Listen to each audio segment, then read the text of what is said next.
Hello, and welcome to the 2021 Academy of Human Resource Development Award Ceremony, honoring the scholarly professionals who have made significant contributions to the Academy's vision of leading the profession through research.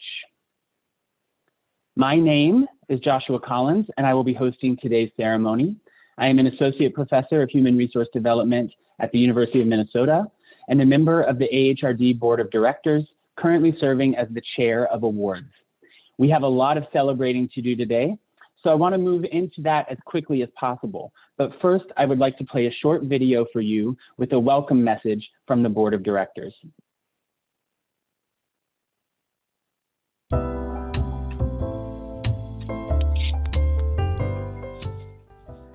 Hey, congratulations on your award this year. We are so proud of you. You represent the best, the very best of the Academy of Human Resource Development and what it means to really drive research and evidence-based practice. Congratulations on your awards. We appreciate your quality research and contribution to the field of HRD. Today, we are here to recognize and celebrate your well-deserved success. Congratulations. Hello, everyone. I just wanted to extend a heartfelt congratulations to all of our award winners this year, and a sincere thank you to all of you who were nominated and considered for awards. We could not do this without you, and we're so grateful for this HRD community for continuing to promote excellence, and we're looking forward to a time when we can all be together again safely, face to face. I hope you all enjoyed the awards ceremony. Congratulations, AHRD winners. We are so proud of you. Thank you for your contributions to the field. Your ingenuity, your creativity, and your contributions will be an impact on this field for many, many years. We look forward to seeing you at the virtual conference and hope to see you once again in person in the near future. Howdy, this is Khalil Dirani. I want to say congratulations to all who received an award this year. We are so proud of you. Also, I want to say thank you to all who reviewed those nominations, and I look forward to seeing you soon. Bye-bye. Hello, I'm Dr. Laura Bierma, President of the Academy of Human Resource Development and Professor of Adult Learning, Leadership, and Organization at the University of Georgia. I am honored to offer you congratulations today for being a recipient of an AHRD award. I commend you personally and also on behalf of the Board of Directors for your excellent contributions to our field. I am grateful for your scholarship, impressed by your contributions, and excited to have you among our AHRD community. That is wonderful. And thank you for making contributions to our mission, which is to lead HRD through research. Again, my warmest greeting and happiest congratulations to you, and thank you for the important work that you do. And finally, see you in February at AHRD's very first virtual conference. Congratulations and thanks. We're so glad that you've chosen to attend this virtual awards ceremony. And on behalf of the Academy of HRD Board of Directors, we wish to extend all the finalists and recipients of awards this year a congratulations and thank you. Yay!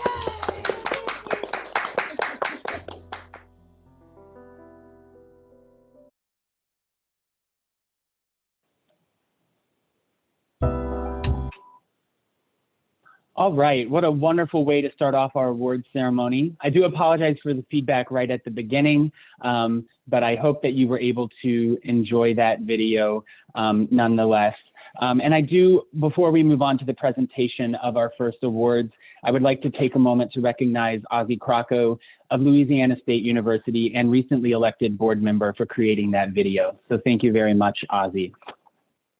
Moving right along to our first awards now, the Human Resource Development Cutting Edge Award and the Graduate Student Outstanding Paper Award. These awards were chaired by Karen Johnson, and I would like to invite Kathy Yeager to present on behalf of the award committees. Kathy?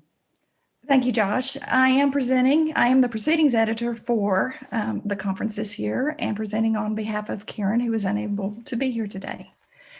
The Human Resource Development Cutting Edge Awards are given to authors of outstanding scholarly papers from those published in the current proceedings. The Cutting Edge Award Committee, chaired by Karen, read and evaluated all full manuscripts that were nominated for the award by reviewers and track editors, and made the final decision awards based on the following criteria: new knowledge, contribution to the HRD profession, theoretical and or practical importance of the problem, appropriateness of approaches and or methods used, extent to which the results justify the conclusions, and quality of the reporting. We have 3 papers this year that were selected for the Cutting Edge Award. The first is Understanding Multi-Level Learning in Organizations, a comparison of learning, organization, and lean strategy characteristics by Mira Alagaraja and Ann Hurd of the University of Illinois. Would either of the award recipients like to say a few words? Sure. Thank you, Dr. Yeager and the committee. I'm so thrilled to receive the Cutting Edge Award, which is very special. We're also informed that only one of the authors is allowed to speak. So I'm going to share this on behalf of my colleague, Dr. Ann Hurd, who I know is here with us and also with her family, possibly. I just wanted to share one more thing, that this particular submission was fun for us because it really came out of our weekly writing sessions last semester. So it's just a little shout out that this award is such a good encouragement for us. And we're going to continue that tradition this semester as well. So this is just for anyone who's interested in joining. So welcome and thank you so much. Thank you, Mira. Our second award is What Makes Startups Attractive to Employees and Employers by Jaekyo Su and Soo-young Lee of the University of Minnesota. Would either of the recipients like to say a few words? Thank you for this award. I'm truly honored to receive this award. Actually, I can't nearly express how much this award means to me. Thanks to my course, Soo-young, thanks to my advisor, Dr. AHRD. AHRD really always inspires Soo-young and me. Thank you. Today is a great day to me. Thank you very much. Our third recipient is Using HRD Research to Practice Concepts to Mitigate COVID-19 in U.S. Hospitals, Deploying Action Research Strategies in the Coronavirus Pandemic. Michael DeGiorgio, Julia M. DeGiorgio, Toby M. Egan, Christy Lee, Michael Schwimmen, Heather By Kolbum, and Andrew Kinser. Would any of these recipients like to say a few words? Yes, hi, it's Mike DeGiorgio here from Minneapolis. And on behalf of the members of our co-author team and our respective organizations, that's Julia, Toby, Mike, Christy, Heather, and Andy, we are delighted to receive this award, and it's a great honor. So thank you very much. Our team was a cross-functional team combining expertise from medical doctors, nurses, technicians, administrators, and organization development practitioners. And we were focused on addressing COVID-19 in the hospital setting. And it was a crazy project. We learned so much together through the implementation of a research-based model to help mitigate COVID-19 in the patient care pathway. The main aim was to protect healthcare workers and other patients through the hospital spread of COVID-19. So we would just like to thank our respective organizations in, that were really on the ground and working together. That would be Medtronic, EPA Health, which is the Emergency Physician Professional Association here in Minnesota, and the Allina Health System. We'd also have a nice shout out to Dr. Yen in Taiwan, who was a great support to us because of their expertise in implementing the model that they have there.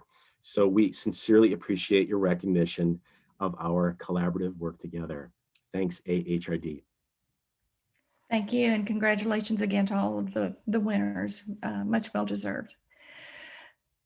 New this year to the Academy is the Graduate Student Best Paper Award. The purpose of this award is to encourage excellence in research by graduate student members of AHRD. Recognizing outstanding research of graduate students acknowledges the importance of the contributions of new scholars to the field of AHRD. Criteria for the selection of this award are: award winners must be current members of the Academy and enrolled in graduate programs at the time of submission to the conference. The paper must be refereed full manuscript, submission authored solely by graduate students. The paper must be based on research conducted by the student or students and have been accepted for presentation at the conference. Nominees were evaluated through a committee review process chaired by Karen Johnson across the following criteria: contribution to the field of HRD, quality of research, quality of writing, and potential impact of the applicant's work to the field of HRD. So it's my honor to present the first AHRD Graduate Student Best Paper Award to Bei-Shi Lee of the University of Georgia. It's entitled The Race of HRD Education, a Critical Discourse Analysis of HRD Education Program Websites. Bei-Shi, would you like to say a few words? Hey everyone, thank you for the recognition by AHRD. I owe this award to the scholars and the practitioners who are doing the critical work. And also shout out to my amazing advisor, Dr. Watkins and Dr. Hine, and all the awesome faculty and students from our program at the University of Georgia. Go Dogs. Thank you. Thank you. Thank you, Josh. Thank you, Kathy, and congratulations to all the winners of those special awards, which are intended to honor excellence in research at our annual conference, which takes place virtually this year beginning in just 11 days. So if you want to find out more about all of those tremendous works, please be sure to register. Our next award is the S-worthy Malcolm S. Knowles Dissertation of the Year Award, which is chaired by Sehun Kim and Tamika Greer, who I would like to invite now to make their announcements. Sehun and Tamika. Thank you, Josh. Hi, everyone. I'm Tamika Greer from the University of Houston. I'm Sehun Kim from University of Minnesota. Yes. And it is our great honor as co-chairs to present the S-worthy Malcolm S. Knowles Dissertation of the Year Award. This award is given to commend an outstanding dissertation that exemplifies scholarly work and contributes to the field of HRD. This year, we received many great dissertations. In the first round, each abstract was reviewed by 4 reviewers to select a finalist. In the second round, a review committee worked with us to review full dissertations of the finalists. We sincerely thank those 20 reviewers and the committee members who dedicated to this award. And without further ado, we are proud to announce the finalists. So the second runner-up is Susan Karamiha from Louisiana State University. Please forgive me, Susan. And her dissertation was titled Understanding the Impact of Psychological Empowerment, Workplace Motivation, and Social Capital on the Job Performance of Farmers in Honduras, a Mixed Method Study. Congratulations, Susan. The first runner-up is Stephanie Irwin from the George Washington University with the dissertation titled Invisible and Yet Hypervisible, the Gendered Experiences of Female Military Leaders. Congratulations, Stephanie. Yes. And the winner of the Dissertation of the Year Award is Jennifer Duplessis from the University of Texas at Tyler for her dissertation entitled Examining the Mediating Effects of Job Crafting on the Relationship Between Managerial Coaching and Job Engagement in the Skilled Trade. Thank you. And Jennifer, if you would like to say a few words, here's your opportunity. Congratulations. Thank you. Wow. Hi, I want to thank the committee and everybody for all their work on this. I can't imagine. It's such an honor considering all of the submissions. And I just want to thank especially Dr. Andrea Ellinger, who's been such a supporter through so much change in the last several years. And to Dr. Kim and Dr. Nyman for all their support during the dissertation process. To my UT Tyler cohort members, particularly Dr. Kincaid, Dr. Carroll, and Dr. Hammock Brown, thank you for the collaboration and camaraderie, and to my family for loving me through the journey, and everyone in this academic community. Thank you for your support and efforts in the collective important work that we're doing, and may you be blessed. Yes. Congratulations. Thank you. Wow, congratulations, Jennifer, on your tremendous accomplishment.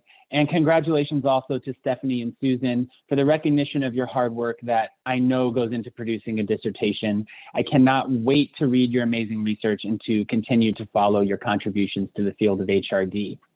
And speaking of hard work, our next award is the R. Wayne Pace HRD Book of the Year Award. I was fortunate enough to have the opportunity this year to share the responsibilities of co-chair with my friend and colleague Yogita Abichandani. The review process for the Book of the Year Award involves both quantitative and qualitative scoring systems designed to assess nominated books across a variety of criteria, including scholarly contribution, quality, and accessibility and appropriateness for the target audience. This year, we were fortunate to receive a fantastic slate of nominated books, which made our job both challenging and rewarding. Ultimately, our review resulted in 2 winners, which I will present in alphabetical order by book title. So our first recipients this year produced a thoughtful edited volume exploring trends, issues, and challenges to preparing and implementing HRD in South Korea. I am pleased to announce Human Resource Development in South Korea, Theories and Cases, edited by Do-Han Lim, Sung-Wan Yoon, and Dae-Yeon Cho. Would one of the recipients like to say a few words?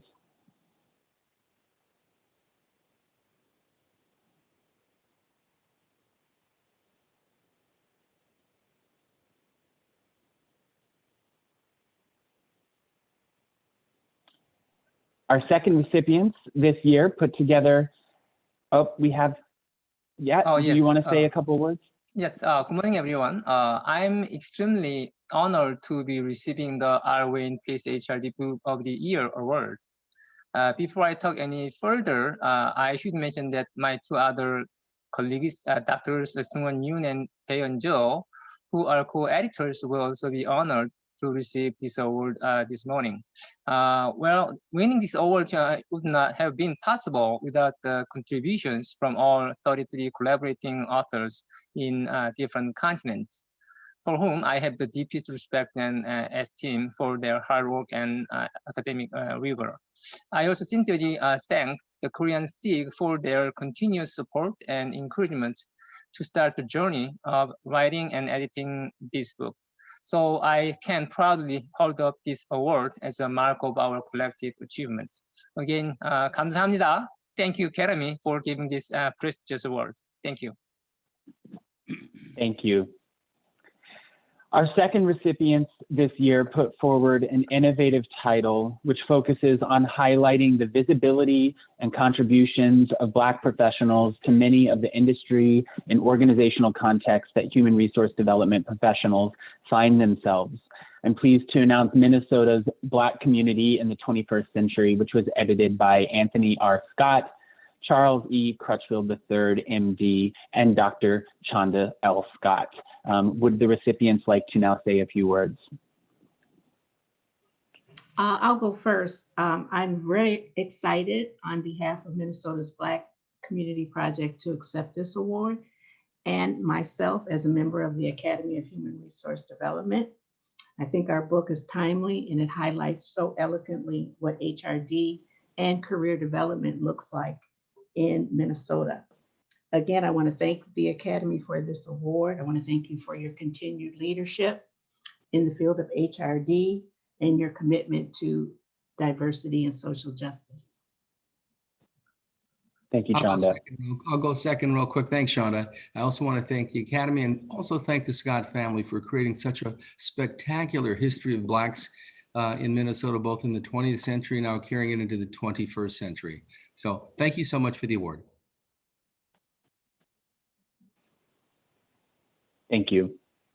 I'll just say ditto to everything my colleagues have said, my sister and Dr. Crutchfield. I mean, we are just, we're ecstatic that people pay attention to what we're doing, this goes back to the work that my father did in the 50s and 60s in Minnesota's Black community, and by putting together with the Crutchfield family, the Historical Society, Minneapolis Library, we've been able to come up with a book that includes our community and I think puts our best foot forward. And as my sister, Dr. Scott said, I think is very timely with the events that are going on in our world today. I think some positivity is what we want to see from our community. So again, thank you so much for your consideration and the award.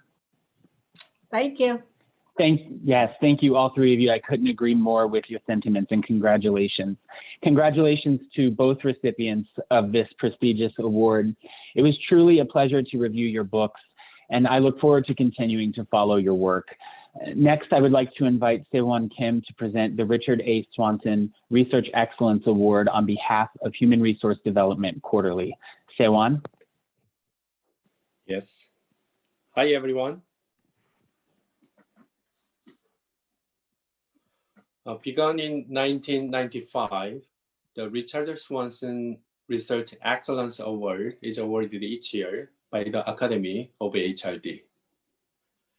This award is given to the most outstanding article from across all issues in the most recent volume of HRDQ. This year, nomination for the top 3 articles were sought from all members of editorial board. And Dr. Tom Rio, our editor, tallied the result and shared the detail with the Swanson Award Committee. This year's committee was composed of myself as chair, and Robert Yazin, Seung-won Yoon, Karen Waller, Drea Jegamai. The Swanson Award Committee conducted a further review and submitted their individual ranking and comment to the chair. Based on this review, the 3 articles were selected and confirmed to be the finalists for the award. Committee would like to acknowledge and applaud these 3 finalists for the award. And we also would like to recognize them as highly commended article. So they are Raji Ghosh and Kali, exploring the lived experience of mutuality in diverse formal faculty mentoring partnership through lens of mentoring schema. Next one, Shannon Deere and Kali. Learn how to hustle for good. Woman's work transition out of a sex trade. Next one, Masood Akhter and Toby Egan. Transformational leadership and HRD. Linking employee learning, job satisfaction, and organizational performance. Congratulations.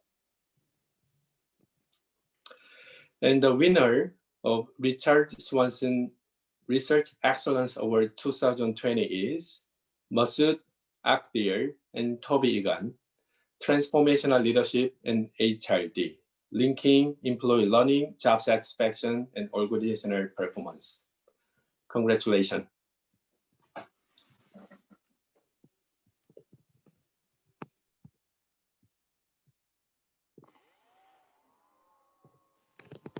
Thank you, Sewon, and congratulations to the winners of that prestigious award. Next up, we have the Elwood F. Holton III Research Excellence Award and the Human Resource Development Review Best Reviewer Award, which will be presented by Mira Alagaraja on behalf of HRDR. Mira?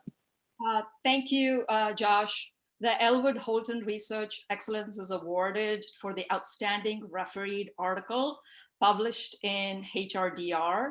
And to determine the HRDR award, we conducted, as we have done in the past, 2 rounds of rigorous review process, which was challenging this year, especially because of COVID. So really thanks a lot to our editorial board members who worked through the break to be able to review the articles for us. So all of our editorial board members were assigned to 4 teams, and they shortlisted 4 finalists before we went into our second round. And then again, all the shortlisted articles were sent out to our board members, who then identified the best paper. And I would like to first express my congratulations to the editorial board members of HRDR for your excellent work which has resulted in, this high quality finalists, but also for the overall quality of the papers that we've been able to publish last year. And we continue to look forward to your support. We'll now move on to the announcements of the finalists of the awards, and then we'll get to the winners. So here are our 3 finalists. And the first finalist the title is "What is a Resource Towards a Taxonomy of Resources for Employee Engagement?" Congratulations to Jae Young Lee, Tonette Rocco, and Brad Shuck. Now to our next finalists, Workplace Success Strategies for Employees with Autism Spectrum Disorder, a New Frontier for Human Resource Development. Karen Johnson, Demetria Ennis Cole, Matthew Bonham Gregory, all of them are from the University of North Texas. Our third finalist, Growth Mindset for Human Resource Development, a scoping review of the literature with recommended interventions.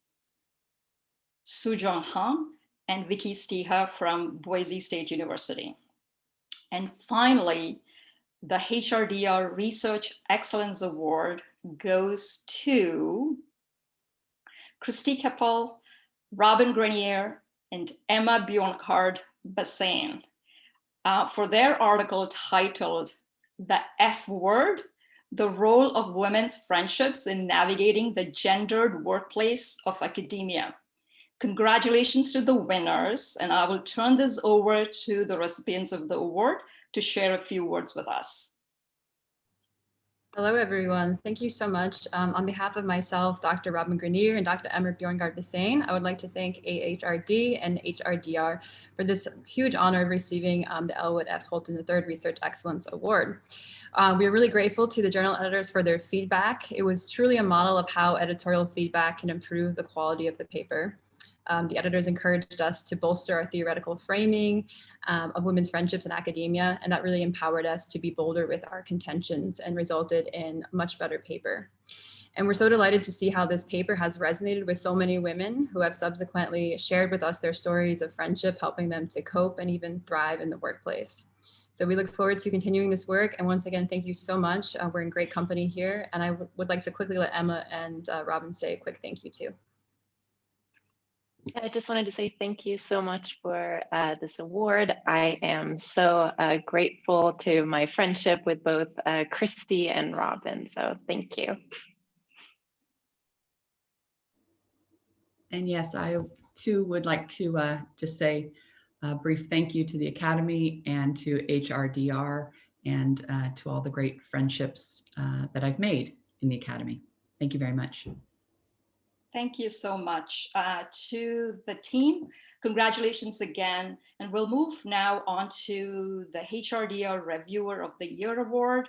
And just a brief background to that, we continue the tradition in HRDR to recognize the contributions of our reviewers, specifically in terms of the quality of their assessments and evaluations, and also the timeliness of their reviews. In the last 2 years, under Ja and Yunju's leadership, one of the things we wanted to do was to be more inclusive and recognize the efforts of students, practitioners, and of course, our faculty and our scholars and a community of scholars, because it takes commitment, consistency, and involvement of everyone in the HRD community to continue and nourish the peer-reviewed process. And now I would like to announce the 2 recipients of the HRDR Best Reviewer Year of the Award. So if you could move to the next slide. Oh, so here are the winners. So we have Sung-Won Yoon from Texas A&M University Commerce, and Changmen Zhu from the University of Miami, who's a doctoral student. And if Sung-Won Yoon, if you're here, please do share a few words. Thank you so much for HRDR being a leading thought-provoking journal for the field. I know all of us often get rejection letters, maybe more than we need. And we critique others' work, of course, for quality and ethical work. Without reviewing or being reviewed actively, we will never truly learn. So let's give matters to all of us as a reviewer. It can be giving up on time for Netflix, time for walking, or sometimes time with the family and friends, especially when it's close to the deadline. But truly, peer review is what makes HRD research matter and speak louder. So cheers and happy review, everyone. Thank you so much.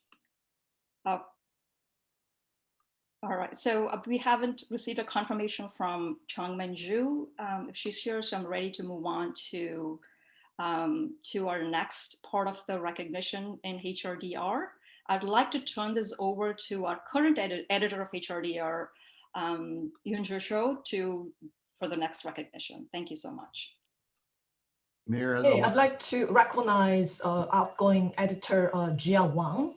There are plenty of achievements from her, but can be summarized as follows. She successfully led the international editorial team of China, Korea, India, Iran, and Lebanon.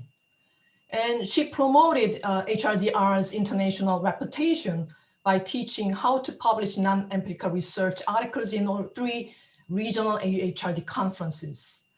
She also provided practical tips for HRDR readers through her editorials, 9 editorials, very helpful. As a result, she was very, very instrumental in increasing the journal's SSCI impact factor. So we really appreciate her outstanding leadership. Let's hear some few words from her. Wow, Youngju, thank you so much. Oh my gosh, are you talking about me? Thank you so much for your very generous recognition. I think as the editor of HRDR, I couldn't have asked for a much better team. So I want to thank you, Youngju, as my associate editor, Mina Begi, if you're there, and Mira Alagaraja as the wonderful associate editor, and also Yasmin Makaran as the managing editor. You absolutely have supported me, and the best way you can. I couldn't thank you enough for your absolute professional support. And also for all our editorial board members for your guidance along the way during the past 3 years, and authors and reviewers. It takes a lot of work. It takes a village to move this journal. I thank you for your vision. Share my vision with me. And also thanks to the Academy for your confidence in me. It's truly my greatest honor to be a leader of such a prestigious journal. So thank you all so very much. Thank you.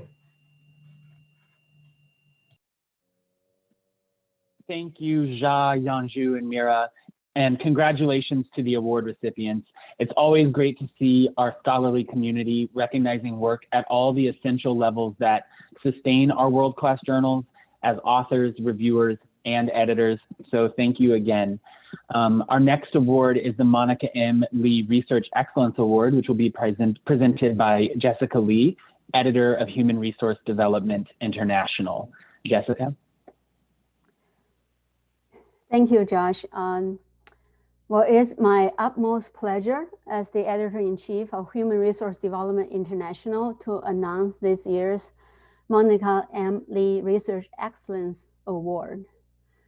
The Monica M. Lee Award is to award this past year's volume peer-review articles. First, please allow me to thank our wonderful review committee for this, to work on this award. The committee is consisting of current editors and past editors and editorial board members around the world. Well, here's a little exaggeration, but mostly our reviewer committee members are somewhat evenly distributed between Europe and the US based on their current employment locations. So I'm not going to thank each one of the members individually, but here I sent my sincere appreciation to each of you. This year, we're going to announce the runner-ups first and then the winner. So the second runner-up is the paper titled Operationalizing Reflection in Experience-Based Workplace Learning, a Hybrid Approach. It is authored by Sean Justice, April Bond, Henriette Londrin, Victoria Marsick, Rob Paul, and Lyle Yorks. The first runner-up is the paper that titled The Association Between Workplace Learning Patterns, Social Support, and Perceived Competency. It is authored by Talia Sadahi. So our winner is the article titled Gendered Practice and Tacit Knowledge Sharing in Organizations, a Structuration Perspective. It is authored by Karina Sherry, Katrina Hughes, and Thomas Carriwan. Now I'm going to welcome the authors of the winner to say a few words. Thank you, Professor Lee. On behalf of myself and my co-authors, Dr. Katrina Hughes and Professor Thomas Garvan, we're absolutely delighted to receive the award, and thank you.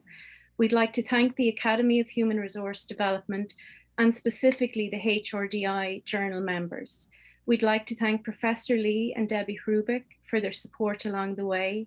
In particular, we'd like to say thank you to the reviewers and editorial staff for their insightful and helpful critique, which was hugely important in the development of the paper.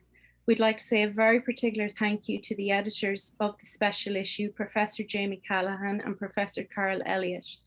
From the moment we saw the call for papers, we knew that this was a particular issue we wanted to contribute to. And finally, I'd just like to thank the National College of Ireland. Thank you very much. Congratulations to the winners.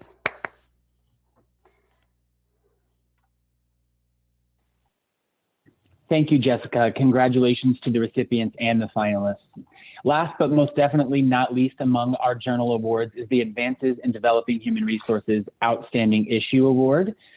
This award was chaired by current editor Marilyn Bird and Alina Waite. Alina? Thank you, Josh. Dr. Marilyn Bird, co-chair, and I are pleased to announce the ADHR Outstanding Issue Award for 2020. The best issue of the award for the Advances in Developing Human Resources Journal was evaluated through multiple criteria and selected through a two-stage process. Round one involved former award recipients, and round two was open to the journal's editorial board members. So I would like to thank everyone for their participation in this year's selection process.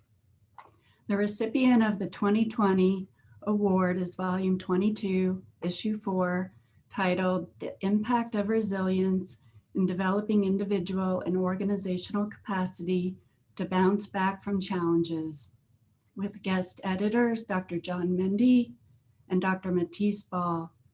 Thank you for this timely issue on resilience with its multidisciplinary focus. So before allowing them to make a remark, I would like to just say a few words about the guest editors. Dr. John Mendy is the research lead for HRM at the Autism Research and Innovation Center in the United Kingdom. He is also a senior lecturer at the University of Lincoln in the Lincoln International Business School. He is a UK Senior Fellow of the Higher Education Academy and has written and published research in various areas, including methodology, teaching and learning, resilience, organizational change, and strategy and internationalization. Dr. Matisse Ball is a professor of responsible management and is also at the University of Lincoln in the Lincoln International Business School in the United Kingdom. His professional interests concern workplace dignity, ideology, and radical change in academia and workplaces and society. He is a co-founder of the Future of Work and Organizational Psychology movement. Again, I would like to congratulate the guest editors and all contributing authors to this year's award. I'll let you both say a few words. Thanks a lot, Alina. Thanks a lot, Alina. And thanks a lot to Dr. Bird for giving us the opportunity to work together, that is myself and Professor Ball, in publishing the special issue on resilience. We were really honored when we received the letter from your very quality journal in recognizing the work that we have done and the timeliness of the issue. So on behalf of Professor Bal and on behalf of all the authors who have contributed tremendous papers, and on behalf of all the reviewers who have taken their time to look at all the papers that have been contributed for this special issue, I would like to say a very big thank you. Thank you again and congratulations. Thank you.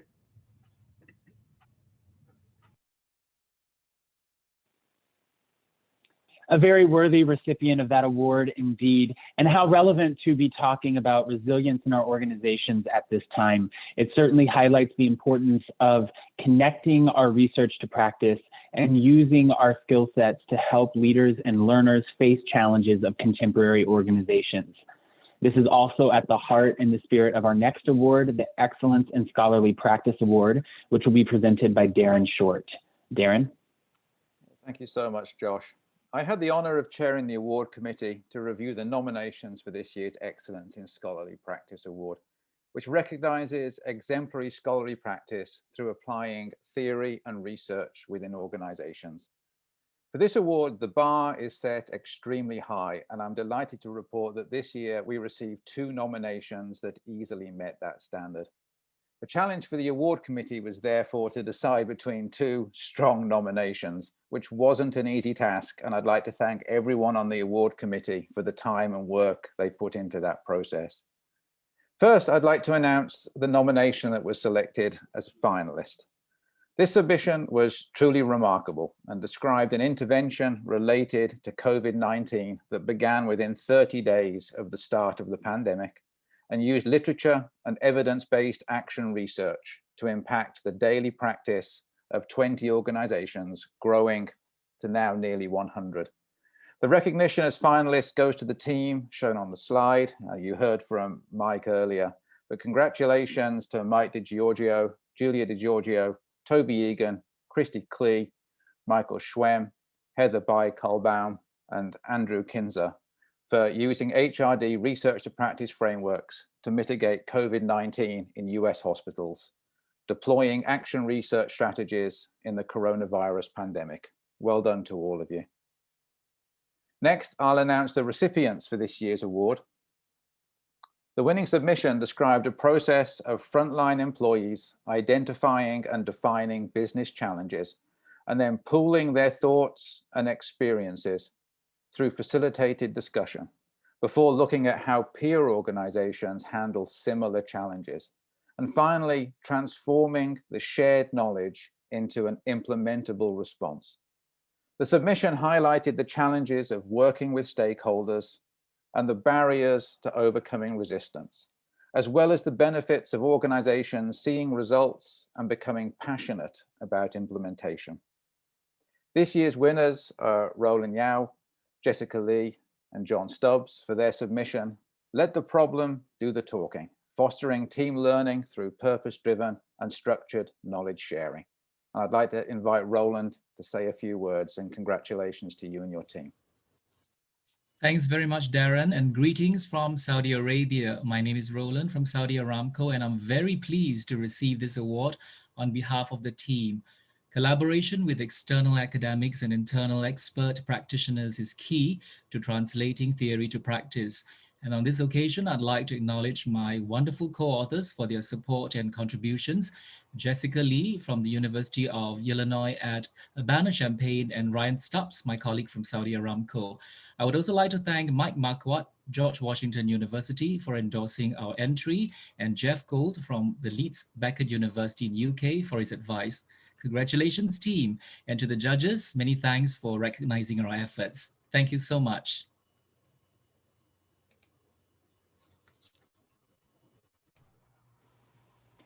Thank you, Darren, and congratulations to the winners of that award. Tanette Rocco will now present the Laura Bierma Excellence in Critical HRD Award. Tanette? I'm the current chair of the Laura Bierma Excellence in Critical HRD Award, which seeks to honor a critical HRD scholar or practitioner who has demonstrated research and activism which with impact in HRD. The award aims to acknowledge those scholars and HRD professionals who actively challenge the field and industry norms while advancing important social justice perspectives and principles. We have 2 winners this year of the award, and it's first time for us, who were both instrumental for introducing critical theory and critical HRD to the field. First, let me present Dr. Carol Elliott. Her co-edited book, Critical Thinking in Human Resource Development, published in 2005, was one of the first publications in our field that introduced critical theory to HRD scholarship and practice. The book was a key turning point to reintroducing CHRD to an American audience. She has continued to use critical theory when examining gender, management, and leadership learning. Carol?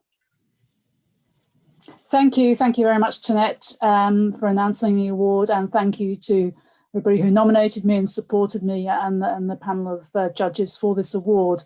As we know, these awards go to individuals, 2 of us on this occasion for the first time, which is wonderful, and I'm in very good company this year.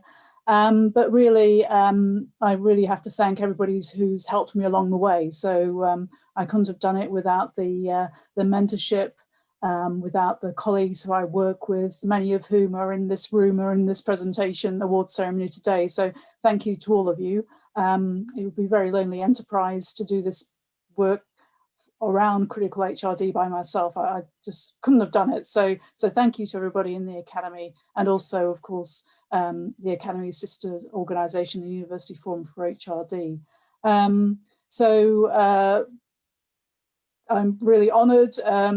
I follow some wonderful people, and I'm going to be very proud to be able to put this award on my office wall at my university once I'm allowed back in there.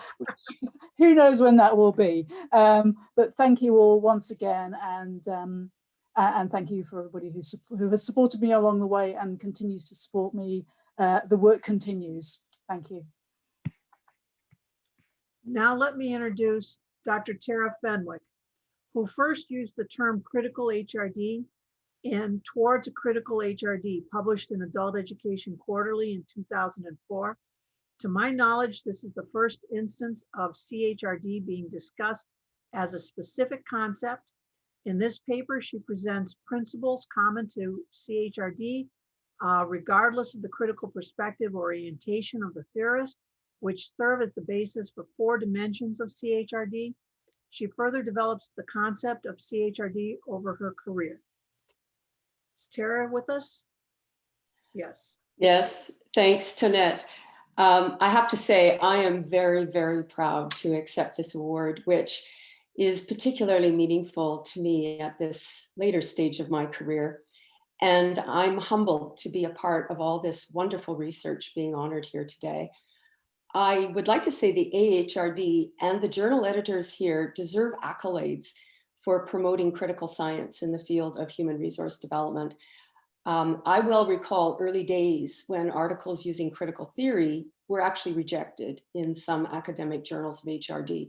So the AHRD is demonstrating important leadership with an award dedicated to excellence in critical HRD.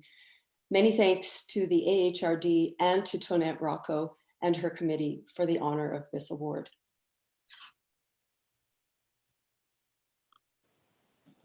Congratulations, Carol and Tara, and thank you for your contributions to critical human resource development. My work wouldn't exist without yours, so I'm personally appreciative in addition to being offering you congratulations on behalf of the board. Next, I would like to invite Ahad Osmangani to present the Outstanding HRD Scholar Award. Ahad? Yes. Well, this award, people say that it is one of the awards that people dream for. This is one of the epitome of achievement of HRD scholarship.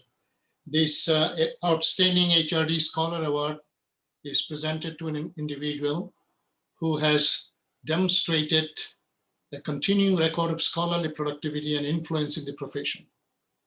The decision is made by a committee comprising of former award winners and uses the following 3 criteria.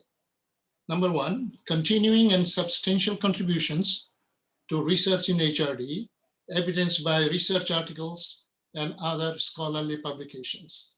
Number 2, substantial contributions to the advancement of research in HRD profession, evidenced by research-related service to the profession, as well as building research-related infrastructures. Number 3, significant contributions to the development of new knowledge in HRD, evidenced by citation of published works. Last year, we had a difficult job. We have received excellent nominations, and we are struggling who to nominate for this award. Finally, after doing a thorough analysis and for the documentations that was submitted to HRD office, the committee decided to award not 1, but 2 people for the year of 2020. So the award winners of 2020 are you ready? Jamie Callahan of Northumbria University and Brad Shuck of University of Louisville. Now, may I ask first Jamie to speak a few words? Hi, thank you, Ahad. I'm really delighted and honored to be joining this group of esteemed scholars. It is something that I have aspired to my whole career. I want to sincerely thank Carol Elliott for nominating me, and I also give my thanks to Mina Beghi and Laura Birma for supporting my nomination. Canadian suffragette Nellie McClung once said, "Women are going to form a chain, a greater sisterhood than the world has ever known." And so thank you for linking together to form that chain to support me. And I also want to thank my many feminist colleagues of all genders who believe in the radical notion that women are scholars, to adapt to Marie Scher's phrase. You have all supported me these last 26 years that I've been a member of the Academy of HRD. I joined AHRD in 1995 as a doctoral student, and I've never missed a conference in the Americas in all that time. I can't even imagine a year without the Academy of HRD, even during a pandemic. So this is my academic home. It's the source of my scholarly identity, and it's my well of dear friends. And again, thank you. And a final note of thanks goes to my mom, who braved the technology to be here in the audience today. Thank you for supporting me all my many more than 26 years. You're my best friend, Mom, and the strongest link in my chain. My teaching philosophy statement begins with a quote by W.B. Yeats that says, "Education is not the filling of a bucket, but the lighting of a fire." And this is also very much how I feel about scholarship. And I hope that in some small way, my teaching and research will serve to light a fire for others. So thanks again. Hey everybody, hey Ahad, thank you so much. It's an honor to follow a legend like Jamie Callahan, and I am just humbled to be here with you today. And I want to thank the Academy Board and also the selection committee for this incredible award. In 2008, I attended my first AHRD conference, and I was so nervous. I had a presentation that I was going to give on this idea, this new thing called employee engagement. And you get prepared and you have handouts and things are ready, and you think big, like, oh, I'm going to make 50 handouts, and one person came to that session, and they actually realized they were in the wrong session, so they left. So it was just me and the moderator, and that poor moderator sat there and listened to my entire talk, just the two of us. But there were people who came, who supported me, who after that session, they lifted me up. Those people are Tom Rio, Tonette Rocco. Guys, I love you. Couldn't do it without you. I'm so thankful for you. I'm humbled that you're my friends and that you've been a part of my journey. I'd like to thank my family, my poor wife, who has to endure all these conversations about employee engagement over dinner tables, and for the last 20 years has just been an incredible support for me. I want to thank my family at the University of Louisville. My team, my AHRD team, is world class, and I am humbled to serve them. There are also people in my academic career who have been huge supporters. People like Holly Hutchins, people like Rachi Ghosh, Katie Bailey, Vilmar Shafeli, Ken Bartlett, Kim Nyman, Drea Zagarmi. These are people who, without them, I probably wouldn't have come back without their support. And so I just want us to remember those people in this journey. This award for me, while it may have my name on it, is about everyone who has been a part of my story. And I dedicate this award to them. I'm honored to be a part of your circle and to be considered amongst the scholars and friends. I think we have an opportunity here. In the next 11 days, we're going to start the Academy of Human Resource Development's Conference of the Americas. And there are going to be people who are going to be preparing for sessions, and they're going to be nervous. And I want to encourage us to find an opportunity to lift up those voices, to share in their ideas, to ask great questions that help sharpen them, but that empower their voice to come back next year and to continue to be a part of this community. Our research at the University of Louisville continues to suggest that community is the differentiator. And so find someone who needs a voice and help them do three things: help them feel seen, help them feel heard, and help them feel noticed. And when we do that, we're focused so much more on how work gets done, not just how the work, or not just how much work gets done through the Academy. So with that, thank you so much. I'm honored. I'm humbled. Jamie, I am just incredibly proud and so full of joy for you. Thank you all.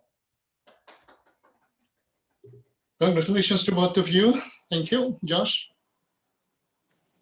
Yes, congratulations, Jamie and Brad. Extremely, extremely well-deserved recognition for your sustained contributions to our field. I'm very happy for you both.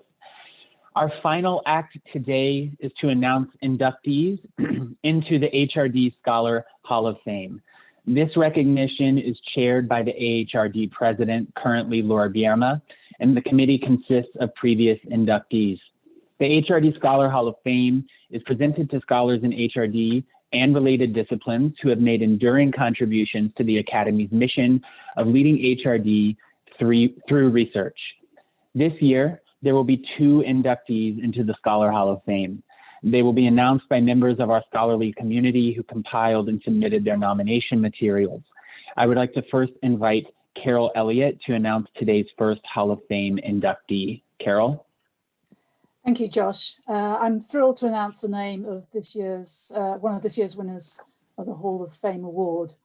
That is Dr. Monica M. Lee. Monica is recognized as one of the founding scholars in the field of HRD, and she has served and advanced the field of HRD internationally in several capacities during her distinguished career, and her work has been an inspiration to all critical HRD scholars in particular. Her list of scholarly publication is substantial: journal articles, books, book chapters, and keynote addresses.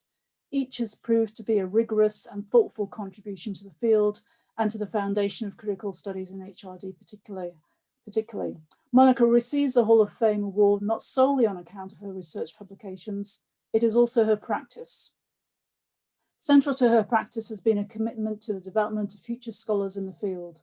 This began with her work in the early 1990s in the UK with the ESRC-funded Management Teaching Fellowship Scheme. The scheme coincided with the growth in the number of UK business schools and the corresponding requirement to develop a new generation of scholars. Monica led and designed the development scheme in which over 100 new business school scholars participated, many of whom are now also outstanding scholars in their fields. Monica's grounding in the principles of HRD, alongside her philosophical commitment to learning as a generative phenomenon which occurs in the relationships between individuals, has resulted in a unique development program for UK academics, which has yet to be repeated. And she applied these learning design principles to European Union funded work in Central Europe and Russia in the early to mid 1990s as well, and has been influential in the development of scholars in Central and Eastern Europe. She was a founding member of the University Forum for HRD, a group designed to establish best practice to underpin the growth in master's programs in HRD. She became, of course, the founding editor of the HRDI. She indeed has an award named after her, and she continues to be very active in the field. She co-founded the Studies in HRD series published by Routledge, for which she acted as editor for over 20 years. Collectively, these ventures have served to develop HRD as an international field of scholarly inquiry, but one which is rooted in engaging in and learning from practice. And if I might just say a few more words of Monica's activities today, she holds several board memberships, including the role of director, company secretary, and co-founder of Broadband for the Rural North. This company really epitomizes Monica's life and Monica's stance towards HRD. It's a community benefit society which can never be bought by a commercial operator, and its profits can only be distributed to the community. Having known and worked with Monica for nearly 30 years now, for me, the BARM project, the Broadband for the Rural North project, serves as a practical example of her HRD philosophy and the unique voice she brings to the field. This enterprise is one rooted in social and ecological sustainability within an organizational structure shaped by the needs of a local community. Thank you, Monica, for everything you have done for the field. You are a worthy inductee to the Hall of Fame. Congratulations. Wow. Thank you, Carol. I have a great difficulty in believing myself in all of that, but thank you. These things, I think, just creep up on you. I am very honored to be invited into the Hall of Fame, and I've just written a few words, so I'd like to say them, if that's all right. But thank you, Carol. It's a wonderful feeling that my colleagues, friends, people from AHRD think that I've contributed something worthwhile. I'm really humbled as I look back of some of the really famous earlier recipients. People like Malcolm Knowles, Kurt Lewin, V.S. Skinner, Robert Gagne. They've had global impact, and I know them through their textbooks and their theories. They're giants in the field.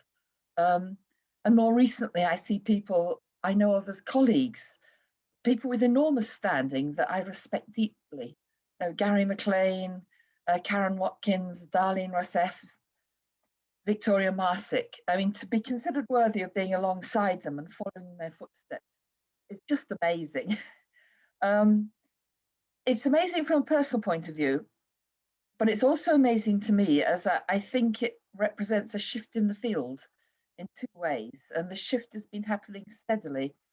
I'm the first Brit to be honoured in this way, and that is significant.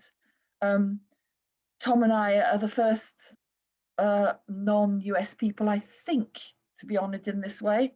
The many different finalists here, the papers that are being awarded, the people that are being awarded, now spread across the globe.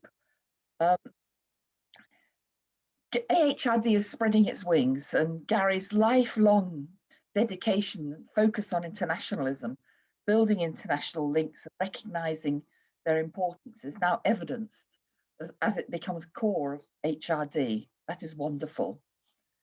And the other shift I see, which is more difficult to explain, we tend to know big names in the field, the people I mentioned, as edifices, and they've created their foundations, the structures, the castles, their theories. Other people then build onto them and add to them. They're solid and they're there. They're deep-rooted, well-defined. Now I have, as Carol says, published lots of things, created courses, journals, book series, developed scholarly systems. But my focus throughout my life has not been on building. It's instead been on questioning, on digging into those foundations and having a push at the edifice, blurring the well-defined walls of theoretical and cultural assumptions. I hasten to add that I've not just done this to be awkward. I firmly believe in the development part of HRD, not just as a theory, but in our interactions, in ourselves, our organizations, and the futures we create together. We can't draw a ring around something and say, this is what it is and will ever be, as nothing stays the same. What we do, and more importantly, what we don't do, all create change. It's all change and development.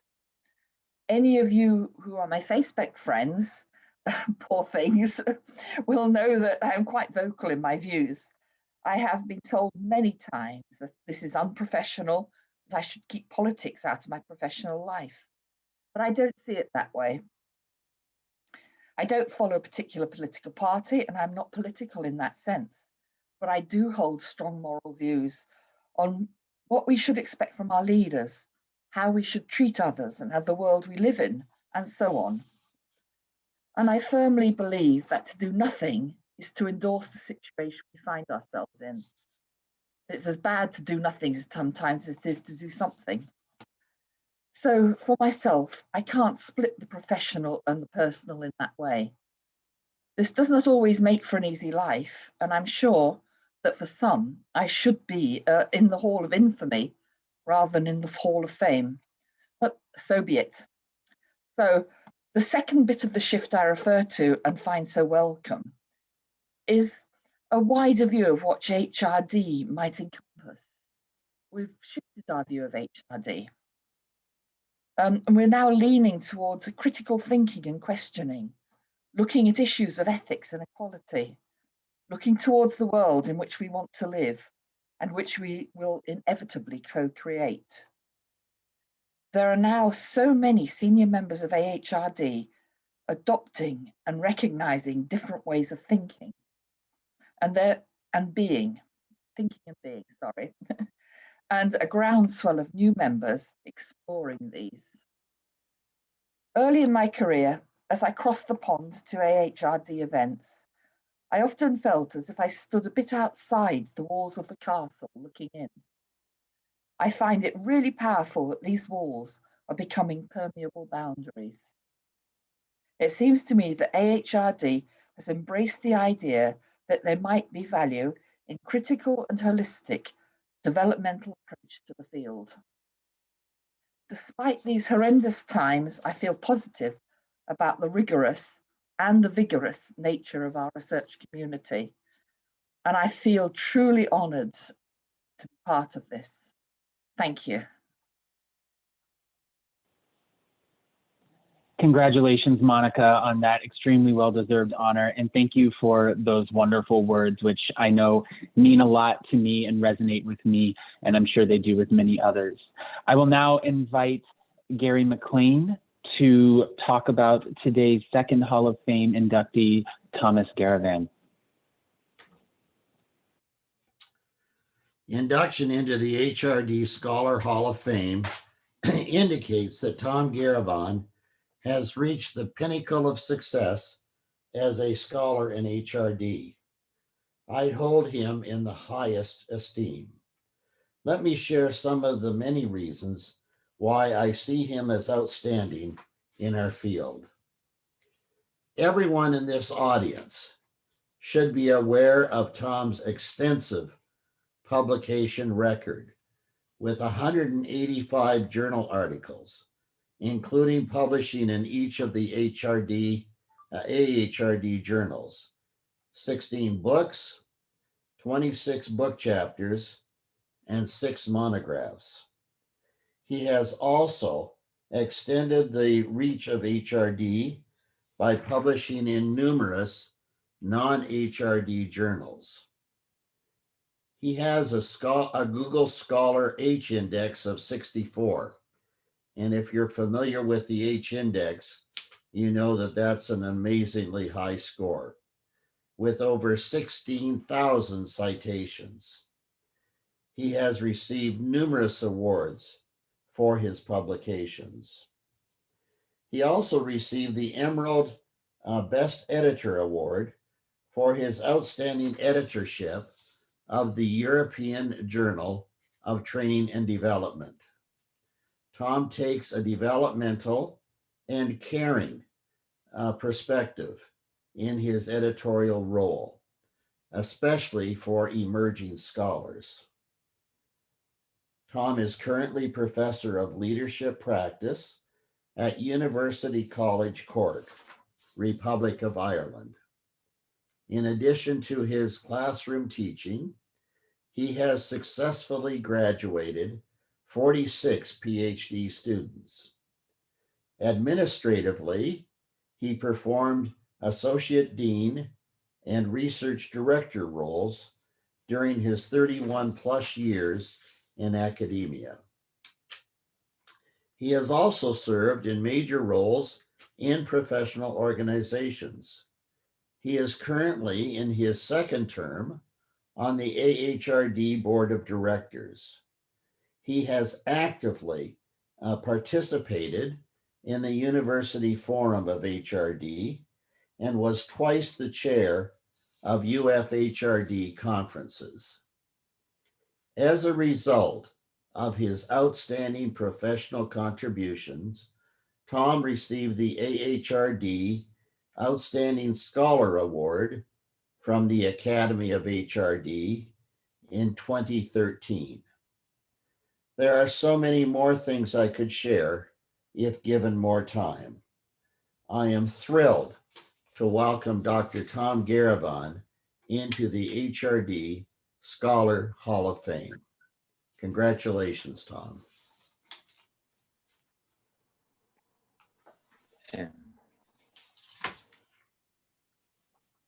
Hello, thank you very much, Gary. Can you all hear me? We can hear you, Tom, yes. Thank you so much. I'm kind of embarrassed by all of that, Gary, to be honest with you. But I must say I'm beyond delighted to have been inducted into the Hall of Fame. And I'm particularly delighted to have been inducted with the brilliant Monica Lee, who I consider to be a great friend, colleague, peer, and we've also written stuff together. She's a right little disruptor, and for that I love. And I think I'm one of her Facebook friends who egg her on at various times and encourage her to do wonderful things. I'm so honored for Gary to actually have nominated me. I think he is the great man in this field. He's a brilliant leader within HRD. Why I like him is he's brilliantly developmental. He's likewise critical and evaluative, but at the same time, he's there to support you. And as I started out in this field, I met him about 20 years ago. He was a fantastic man in my career trajectory. Now, I want to say a few other things. I'm not going to be at all as profound as Monica, who was outstanding in what she said. Gary mentioned that I have published outside of HRD. Indeed, I have, and I've tried to extend the boundaries of where HRD goes and where it's published. However, I consider HRD to be my natural discipline, the AHRD community to be my academic family, and it's a community in which I have been able to thrive and grow for the past 30 years.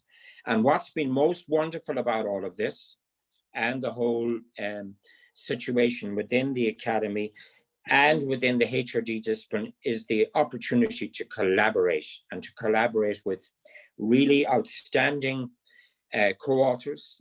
All of my brilliant PhD graduates many of them have joined the academic profession, and also with peers from all parts of the world.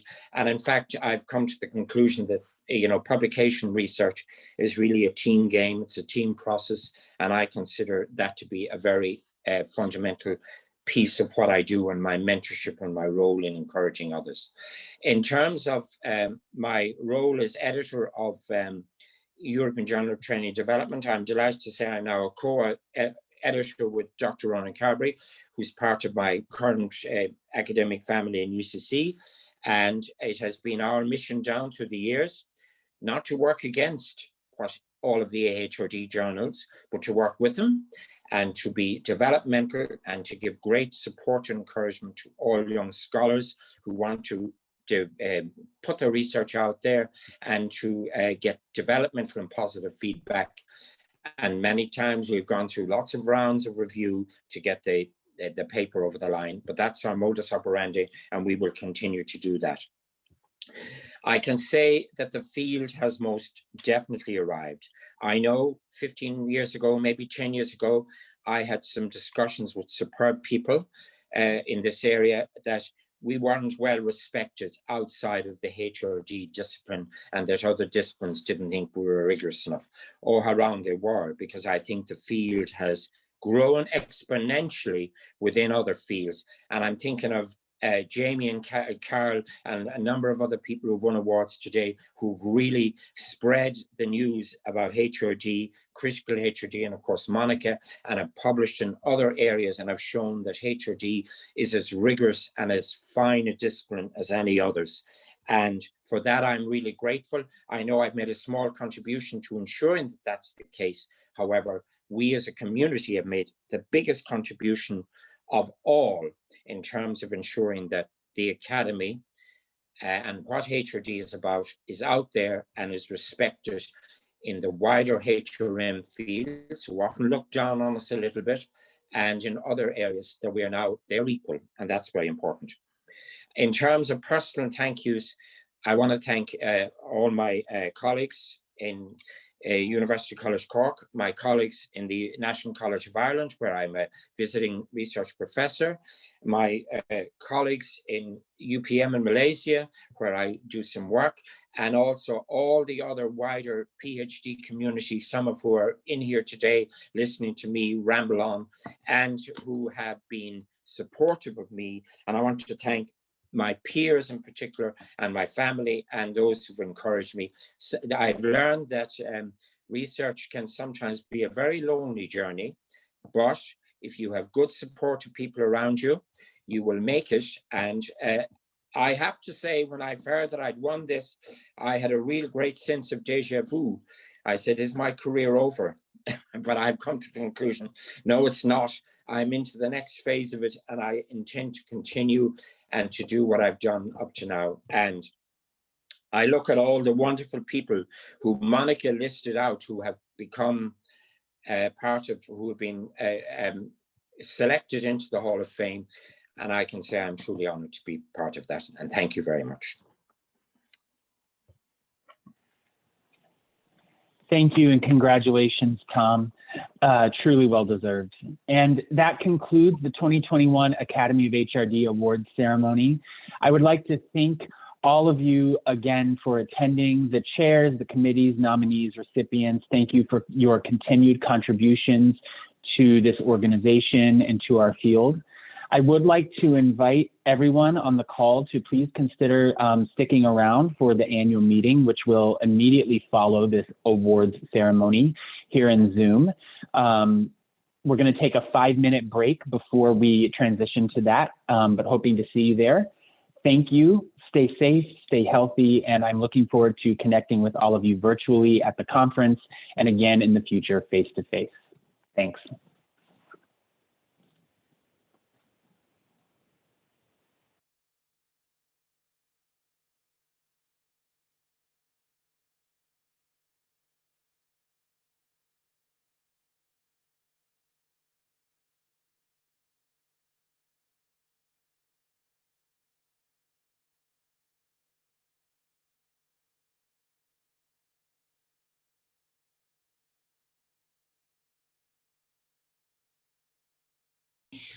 I'm Dr. Laura Bierma, and I'm the president of AHRD, and I welcome you to this year's virtual annual business meeting.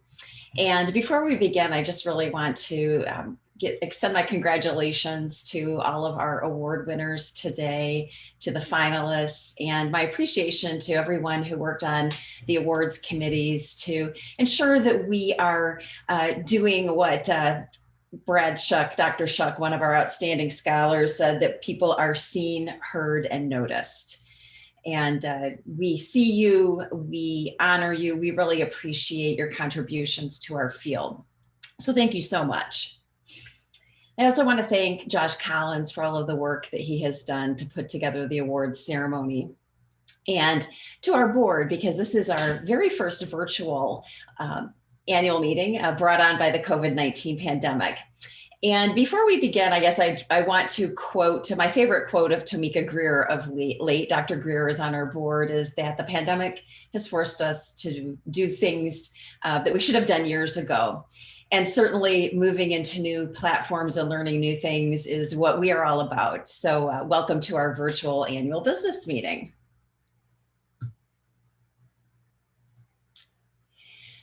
I've peppered today's presentation with some of my personal photos and remembrances of conferences past, particularly since we can't be together in person.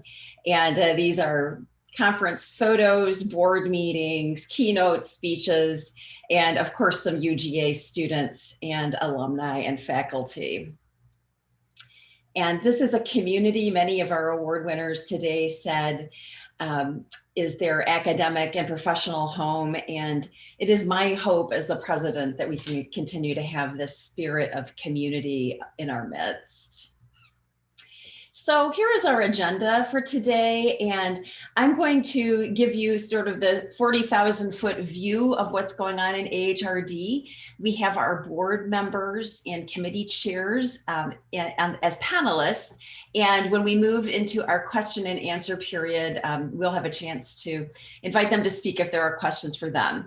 Our executive committee, which is made up of me, Julie Gedrow, and Halil Durrani, will be moderating both the chat and the Q&A. So if you do have questions for us, please don't be shy.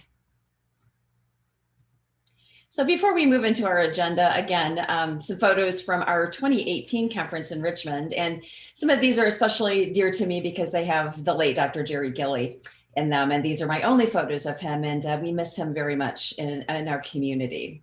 And happy people winning awards and celebrating the 25th anniversary of AHRD. This is our Louisville conference in 2019. And again, some shots from the keynote, the board meeting, and opportunities to gather together. So let's take a few minutes and introduce the board of directors and executive committee. And this is a hardworking group on your behalf. And so we start with the 2018 board retreat in Minneapolis. And some of these board members have rotated off, but you can see that this board is not a board in name only. We dig in and we work. And this was a two and a half day retreat that we had in 2018. Smiling board members, so no one looks too exhausted. Now, of course, 2020 has brought its share of challenges, including the first annual virtual board retreat, which was in November of this year.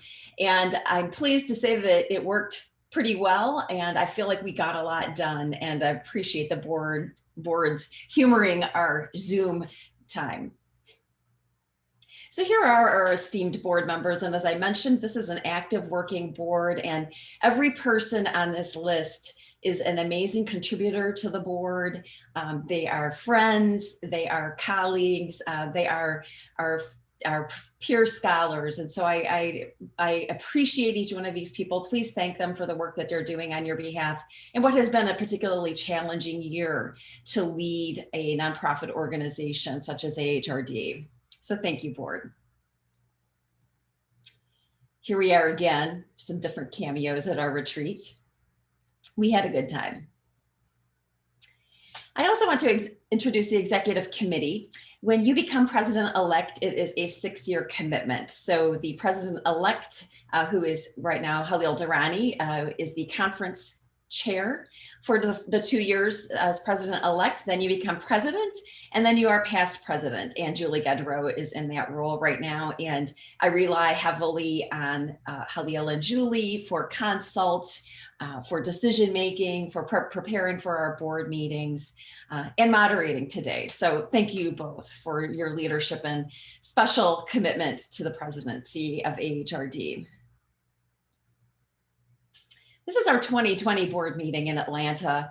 And this is significant for a couple of reasons. As many of you probably remember, it was the last conference many of us had it all in 2020. And we were the last conference that our management company, Ewald, had.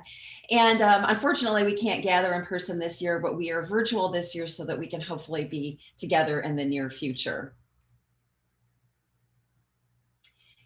And then finally, some changes in our board. And I want to personally thank our board members whose terms are ending, Tamika Greer, Brad Shuck, and Robert Yawson. And also welcome our new board members. Tamika has been reelected for a second term, which is wonderful to continue working with her. And we welcome Ozzie Crocco and Cynthia Sims to the board. I also want to take a moment to really acknowledge the work of the Nominations and Elections Committee. chaired by Holly Hutchins, and the members are listed on the left side of the screen. This group did an amazing job to recruit a really talented pool for our board and ensure that we are keeping our commitment to career development in mind, giving mentoring to emerging scholars and supporting diversity and inclusion in AHRD. So I thank you all for your efforts to ensure that our board is healthy, developing, and diverse. So just a moment to reflect on the 2020 context, which I know is not news to any of you. This again was our last chance to be together in 2020 with our ambassadors and keynote speaker in Atlanta, and we miss those days. It also was a year that brought us multiple challenges with the pandemic, forcing us to work remotely and try to manage, schooling and working and living, in small quarters with our families, living in the Zoomiverse. During a time where racial unrest again, raised its ugly head. It's a historically been a challenge for us with racism in the US and elsewhere in the world, but this has been a particularly challenging year where many of us have made important commitments to anti-racist work. And of course, the election, which was very challenging on many fronts. So lots of stressors in 2020, which also stressed the board having to make key decisions about what to do about the conference and how to respond to incidents of racism, both within our midst and within our nation. I'll say more about those in a bit. And sorry, Minneapolis, we had to cancel the conference there. And that forced us to create this virtual conference. And so the board has done an amazing job and all of our committees in pivoting to bring you the conference that will come in about 10 days. And I'm so excited about the work we've done and really proud and yes, tired from the work we've done to make the reality of this virtual conference come to you. So the next part of the presentation, we'll just spend a few minutes focusing on our strategic priorities and initiatives. And the work that began with the presidency of Wendy Rona was a fantastic opportunity for us to really think about strategy and develop a plan going forward. And over the years, we have tried to distill it down into the key things we're working on, which I'll share in a moment. You heard Josh and several of the chairs say during the awards, we lead human resource development through research as our mission and vision. And so the board has 5 strategic imperatives that we are working on, and I'm going to discuss each of these as I walk you through the strategies and imperatives. And we have a lot of really exciting things going on that I think you'll be curious about. So first, let's begin with research, since this is our mission. We had our 25th anniversary in 2018, which is a wonderful marker of the sustainability of our field, the importance of our work. And Robert Yawson has been an amazing chair of research. Our journals are highly ranked and improving in the rankings. We've had a couple of COVID-19 issues and issues related to diversity, equity, and inclusion as special issues this year. The conferences that bring us that opportunity to share research, and our increasing digital footprint to share research with the community and the world. So thank you, Robert, for your work here. We will miss you as you roll off the board. And again, just to celebrate our 4 outstanding journals that are sponsored by AHRD. The work that comes out of these is foundational to my work, the teaching and scholarship of our field. So I thank the journal editors, I thank the reviewers, and editorial boards, and the people who've contributed their work to these journals. So a second area of focus is member value proposition, or MVP. And Katie Rosenbush has chaired this committee this year. Brad Schuck chaired it in the past. They both have worked together with the SIGs to focus on membership and bringing value to our members. So conferences are a really important aspect of the value that we bring our members. And this is from our 25th anniversary, having some fun with outfits and photographs with some of my friends and colleagues. And the conference team. This is a really hardworking group on your behalf who's brought the conference to us this year. This was our meeting on Friday, I believe, and we were putting some final touches on the conference. So if you see these individuals during our virtual meeting, please thank them for the hard work they've done this year.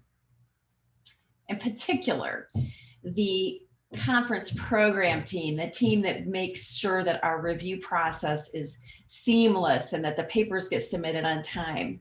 Karen Johnson has led this effort this year, and it's a hard enough job in any normal year, but when you add on putting on a virtual conference and moving everything online, I think that the whole team, and especially Karen, will go sleep for a week after the conference is over.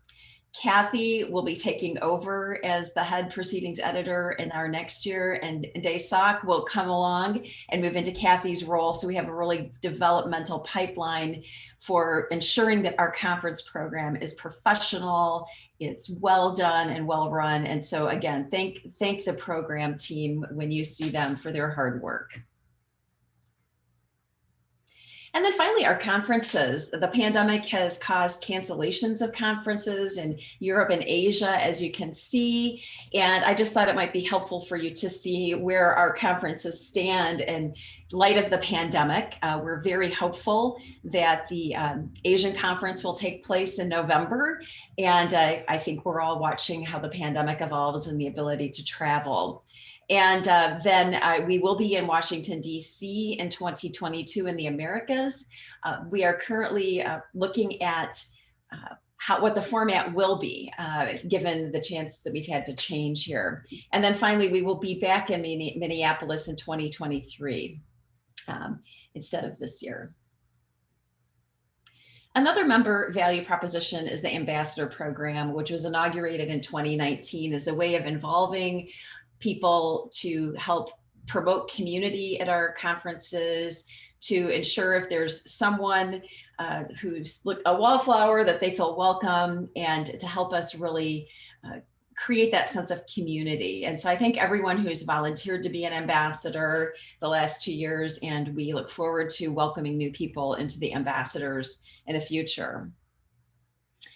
Moving on to conference attendance. This is just the last 2 years. And as you can see, if you scroll down to the box on the left, in 2020, we had 327 registrants for our conference in Atlanta. As of yesterday, we already have 325 registrants for our virtual conference, which kicks off on February 17th. And this is a very exciting and relieving number to the board, because we based our conference and ability to be fiscally vital on 300 attendees. So we are making money on this conference, which is good for all of us and the health of AHRD. And so thank you for registering, and encourage your friends and colleagues to register if they have not yet. We also this year created the Anti-Racism Task Force, which was recently renamed as a committee, in recognition that the work of a task force tends to be short and the work of a committee is more permanent.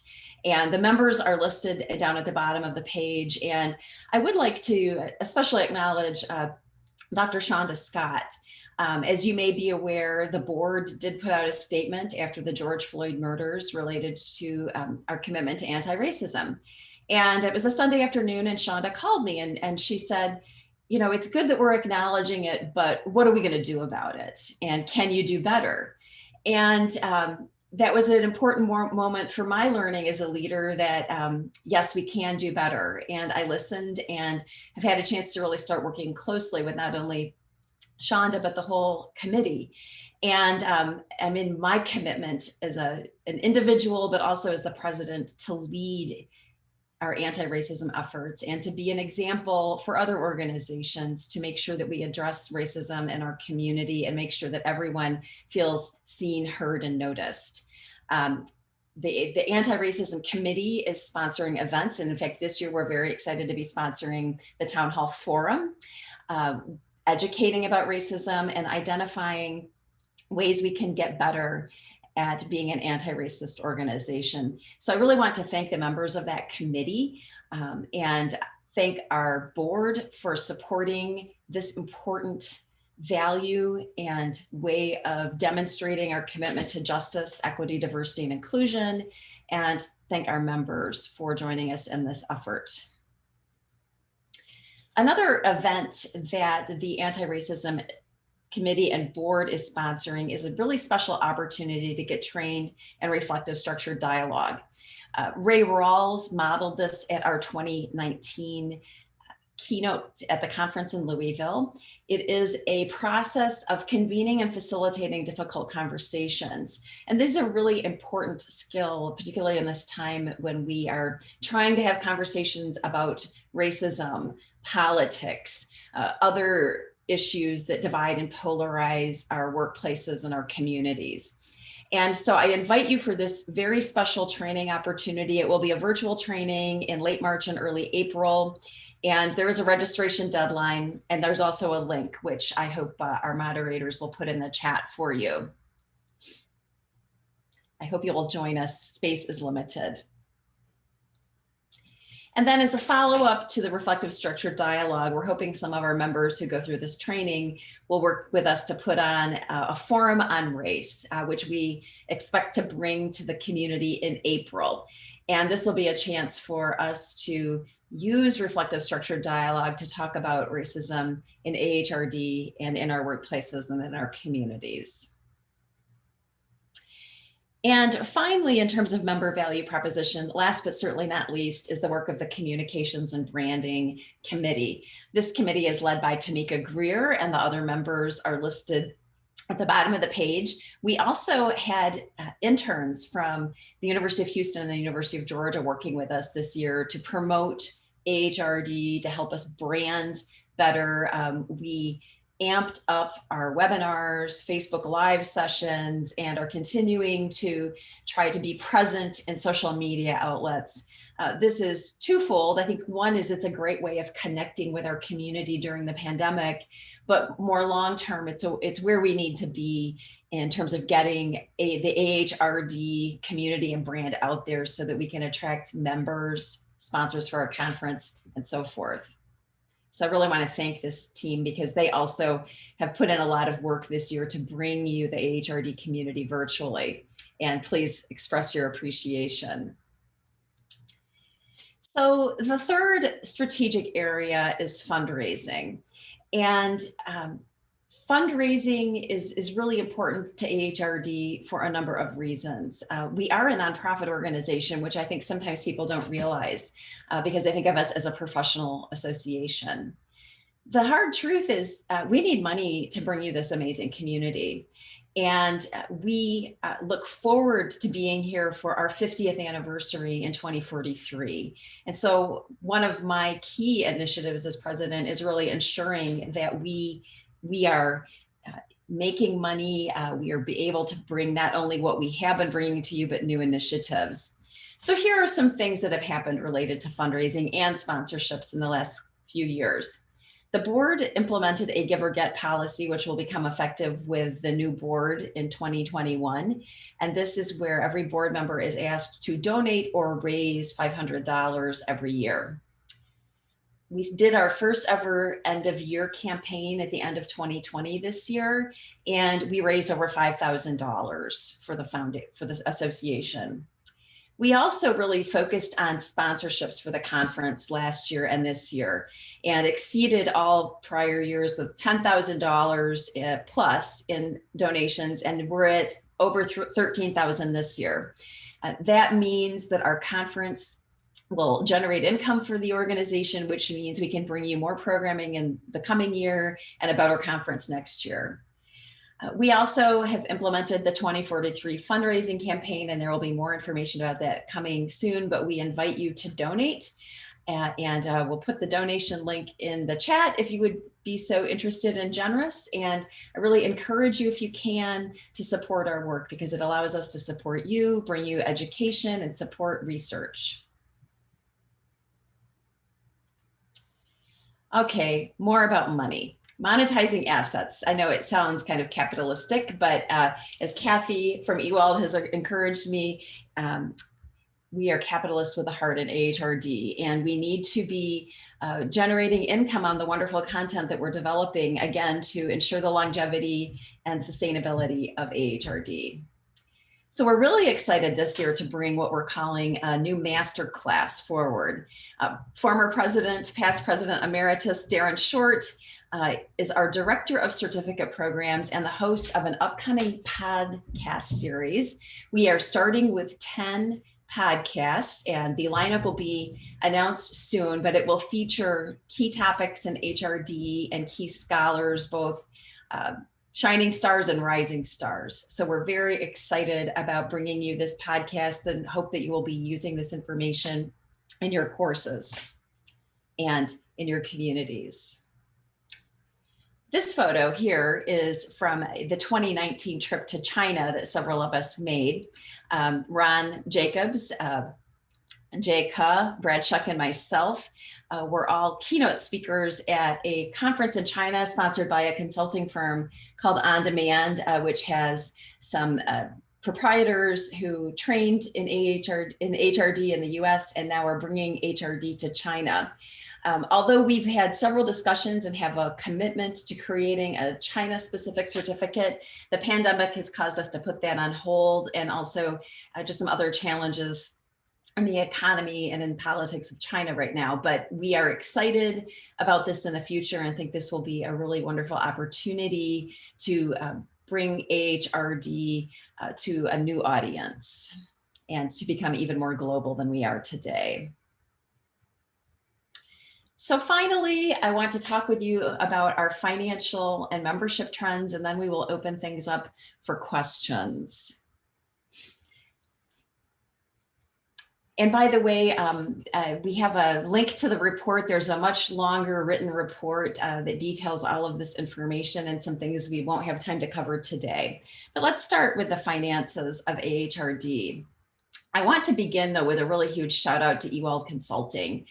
And not only for the day-to-day wonderful ways that they support AHRD, but I think they have been so heroic in two ways this year, at least two ways, in addition to the dozens of things they do for us on a daily basis. But one is that we were on the hook for $75,000 to the Marriott in Minneapolis for the conference in 2021, because you signed contracts for these conferences, a year in advance. One moment, sorry about that.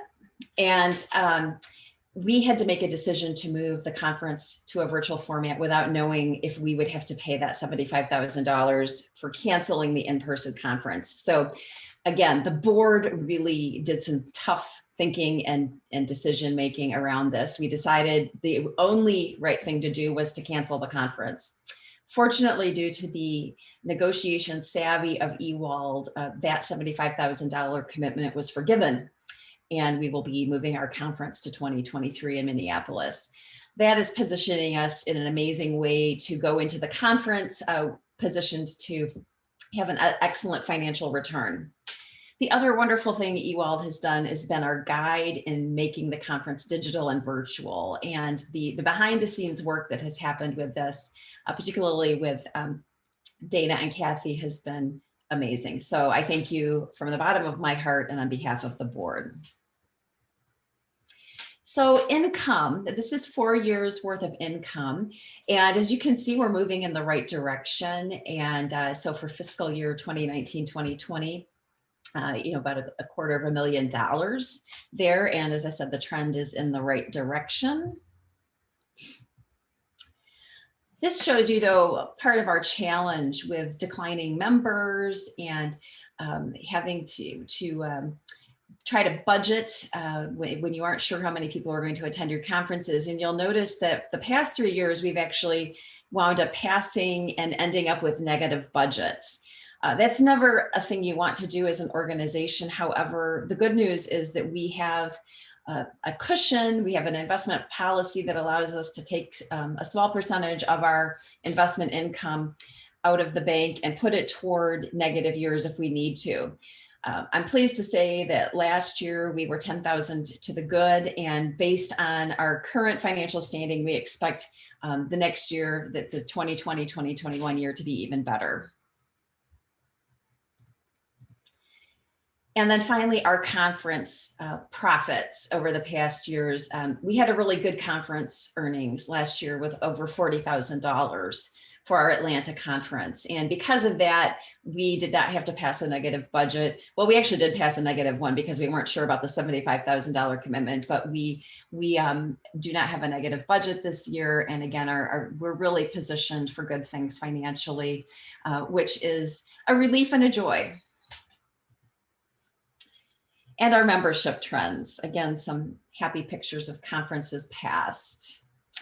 Here's where we have some challenges and need to do some work, as our membership numbers have been declining.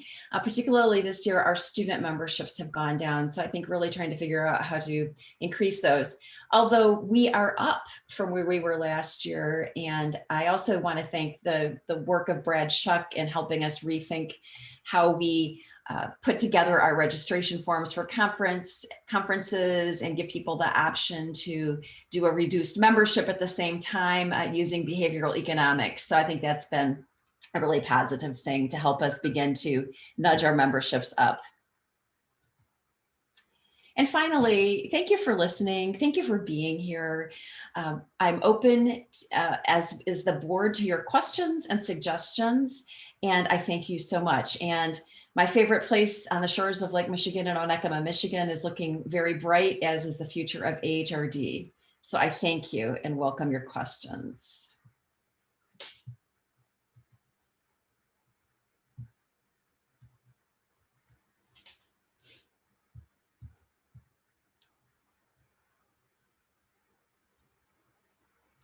And I know Julie and Halil are moderating the questions, so prompt me if I'm missing something in the chat, since there have been a lot of chats while I was just talking to the camera.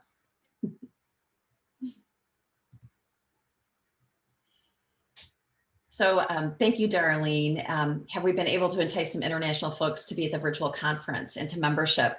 As of our board meeting last week, Tuesday, we had about 30 international registrants, and I'm expecting that will be more. And I appreciate the good comments in the chat. I'm just trying to thumb through it.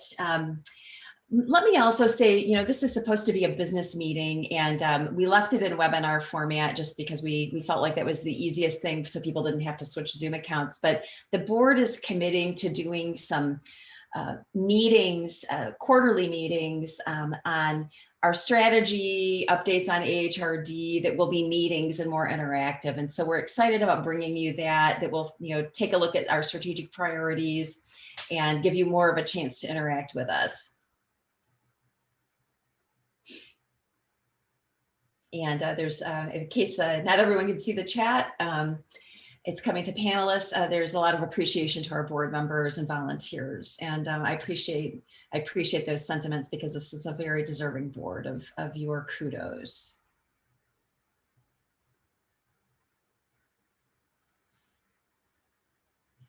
And Peter is asking about partnering, and I don't know, Julie, if you want to talk about this. This has been, you know, part of your interest, but you know, what are we doing with regard to partnering with other related professional associations? Julie, do you want to take this one? Oh, hello, everyone. I'm happy to. We have reciprocal discounts with the University of Forum for HRD. We have a reciprocal discount with AACU, and we're open to exploring partnerships. If anyone has recommendations, please send them our way. But those are the two right now that we have. And in the past, we've talked about and considered partnering for our conference. I think that given the strength qualitatively and quantitatively of the last couple of years of conferences that Laura presented, I don't think that that's been on the front burner, if you will. But if anyone has recommendations for partnership prospects, please send them our way, and I'll be happy to take that, Laura. Mm-hmm. Great, thank you. I'm also looking at some of these. I'll try to get to all of these questions. There was a question from Darren about the slate of candidates for the board, and let me say a little bit more about that. You know, we really took a different approach with the Nominations and Elections Committee this year, and I met with the committee. The committee was actually recommended by the Anti-Racism Task Force, now committee. And so to make sure that we were tapping diversity at its fullest. And I also met with the Nominations and Elections Committee chaired by Holly Hutchins to charge them to really think about the future of HRD, trying to get a global slate, seek out students. One thing I didn't put in my report because it's not formal policy yet is that I also have been looking at the board composition and brought a discussion up with the board at our December meeting. The board has agreed in spirit to increase the size of our board from 12 board members to 15, which is more in line with national standards. And with that will allow us to add to the board and hopefully bring on the great candidates that weren't elected and those in the future who might want to run for the board. But the board approved that the 3 additional slots would have a representative who is from an institution outside the United States, a graduate student, and a representative from the Anti-Racism Committee. So we're excited about that. And I think we've really put some good attention on it. There was also a question about the declining membership of AHRD, and I'd love it if one of our other board members wants to weigh in here.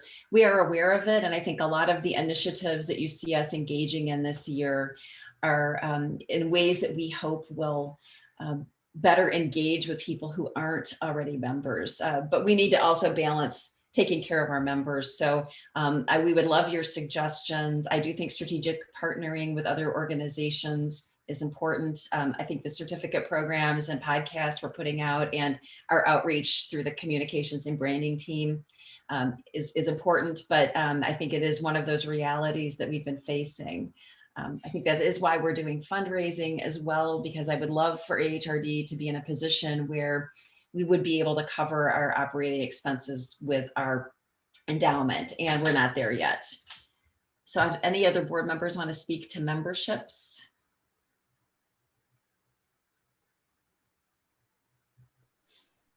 I want to speak to the work of the board, and I want to say thank you to all board members. Laura, you're a wonderful leader, and like you're very calm now and presenting this. In June, we were facing a $75,000 deficit. We didn't know what's going to happen with the pandemic.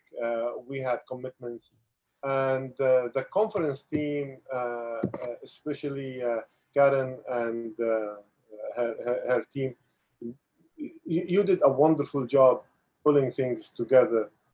So thank you, Laura, and thank you to all the board members and the rest for all the hard work that happened, that we are now in a calm situation.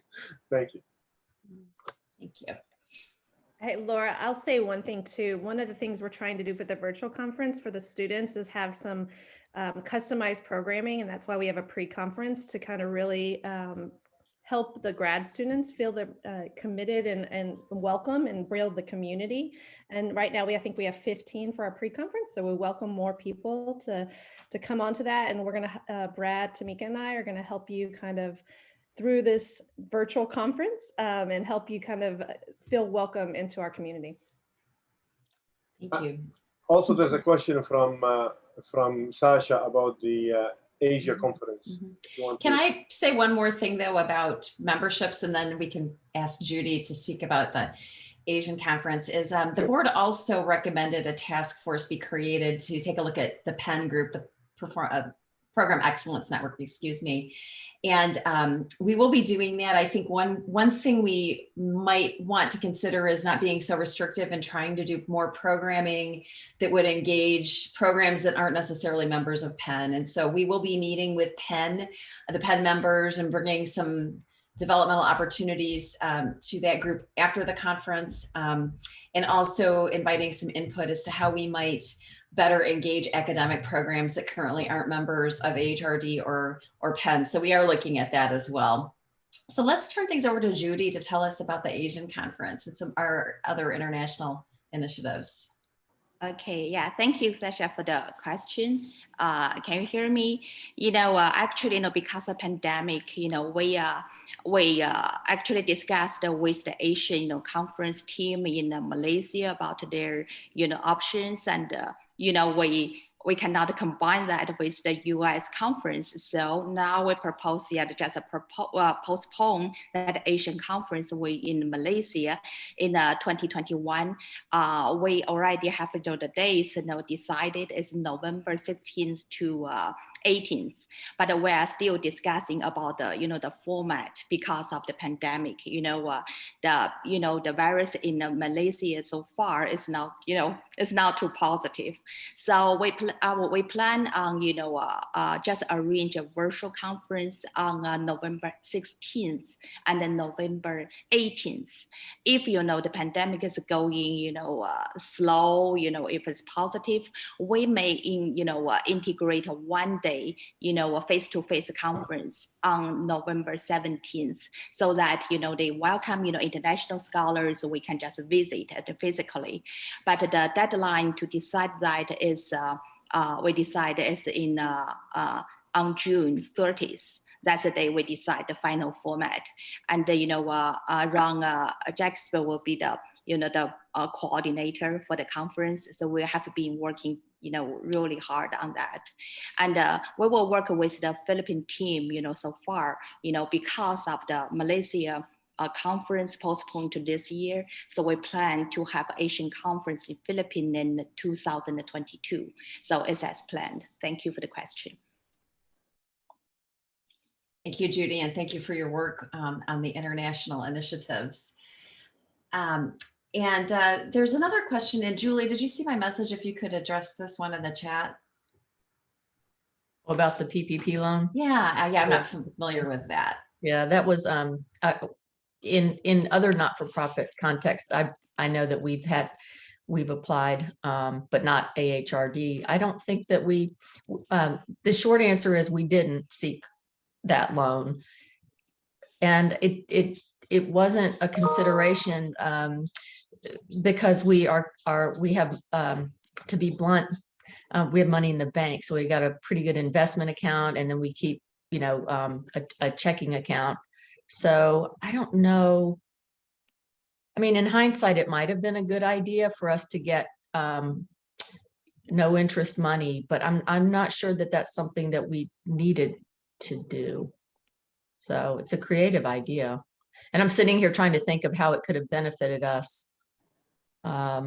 So the long and short is we didn't think about it. We didn't do it. So, and as Laura said, we have a pretty good cushion and we're making money. I don't know if that answers all of your question, Victoria. They can't go live, can they, Laura? If this is it's just chat. Like we have to make them a panelist, but I think okay, all right. That's why we're going to do some meetings quarterly. Yeah.